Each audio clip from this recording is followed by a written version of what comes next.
जय श्री राम। आज हम फिर भगवान श्री राम के एक मंदिर में हैं जो दतिया का बहुत पुराना, बहुत चर्चित और बहुत सिद्ध प्रसिद्ध मंदिर है।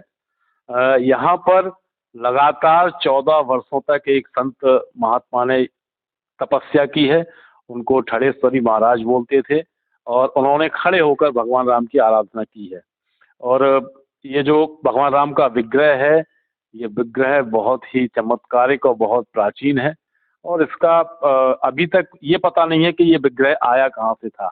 बाद में लक्ष्मण जी और जानकी जी के विग्रह भी सम्मिलित किए गए। इस तरह से यहाँ पे जो पूर्ति होती है, इस तरह से पूर्ति हुई है। हमारे साथ मंदिर के सेवादार हैं, पुजारी हैं, पंडित हरिमोहन शर्मा जी। हम उनसे जानेंगे कि ये मंदिर कितना पुराना है और इस मंदिर का क्या महत्व है। जय राम जी की पुजारी जी।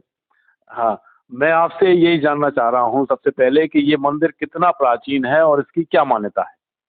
ये मंदिर लगभग 200-250 साल के आसपास पुराना है। और हमारे नाना जी जो यहाँ के महंत थे, उन्होंने वर्षों तक यहाँ साधना की है। 14 वर्ष तक खड़े रह करके उन्होंने कठोर साधना की और उसके बाद एक बृहद यज्ञ का आयोजन किया, जिसमें अकेले राम जी का विग्रह यहाँ पर था। बाद में जाकर के लक्ष्मण जी और जानकी जी की प्रतिमा उस यज्ञ के समय यहाँ पर विद्वान पंडितों के द्वारा उनकी प्राण प्रतिष्ठा हुई, उनकी स्थापना हुई। मंदिर भी पहले छोटा सा था, नीचे था मंदिर। तो नाना जी ने बाद में जाकर के प्रयत्न करके इस मंदिर को ऊपर लेकर के आए और इसका विस्तार हुआ। और भगवान की कृपा से उसमें कुछ सहयोग हमारा भी रहा, तो उसमें कुछ हमने भी ये सब काम करवाया। अंदर जगत जी, ये सब जो कांच का काम है ये अंदर पूरा हुआ है। हाँ, ये कुछ जो है 6-7 साल हो गए हैं। तो करीब लगभग 40 साल से भगवान की सेवा पूजा हम कर रहे हैं। और बहुत चमत्कारिक भगवान की मूर्ति है। जो भी आप मनोकामना करते हैं वो सब यहाँ पूर्ति है। अच्छा, 22 तारीख को भगवान विराजमान होंगे अयोध्या में, तो उस दिन क्या आयोजन यहाँ पर होना है। भगवान राम का जो मंदिर का जो शुरुआत होने वाली है, तो पूरे भारतवर्ष में कार्यक्रम आयोजित किए जा रहे हैं। उसी संदर्भ में हम भी पीछे नहीं रहेंगे। हम भी इसमें कार्यक्रम की हमने योजना बनाई है। वो महिलाएं बहुत जागृत धर्म के प्रति होती हैं, ऐसा हम समझते हैं। तो एक महिलाओं का एक बृहद यहाँ पर भजन कीर्तन का आयोजन हम 22 तारीख को शाम को 4 बजे से करने वाले हैं। उसकी पूरी योजना हो चुकी है, संगीतकारों से बात हो चुकी है। तो ये एक कार्यक्रम करेंगे और भगवान का जो है बहुत आनंद पूर्वक हम इस आयोजन को संपन्न करेंगे। बहुत बहुत धन्यवाद। जैसा कि आप देख रहे हैं, वैभवशाली मंदिर है और अनायास ही हमें अयोध्या की याद आ जाती है। इस तरह के वैभवशाली मंदिर जो है वो अवध क्षेत्र में अत्यधिक होते हैं। और जैसा कि पुजारी जी बता रहे थे कि 200-250 वर्ष पुराना ये मंदिर है, तो कहीं ना कहीं हम फिर वहीं विजय बहादुर जी के टाइम पे, महाराज विजय बहादुर जी के समय पर पहुंच जाते हैं। हमारे साथ इतिहासकार और पुरातत्ववेत्ता विनोद मिश्र सुरमणि जी इस यात्रा में प्रारंभ से हैं। आज भी वो हमारे सामने विराजमान है। तो हम क्यों ना उन्हीं से जाने कि इस मंदिर का ऐतिहासिक महत्व क्या है और इस मंदिर के संदर्भ में उनके पास क्या जानकारियां हैं। नमस्ते विनोद मिश्र जी। जय राम राजा की जगत जी।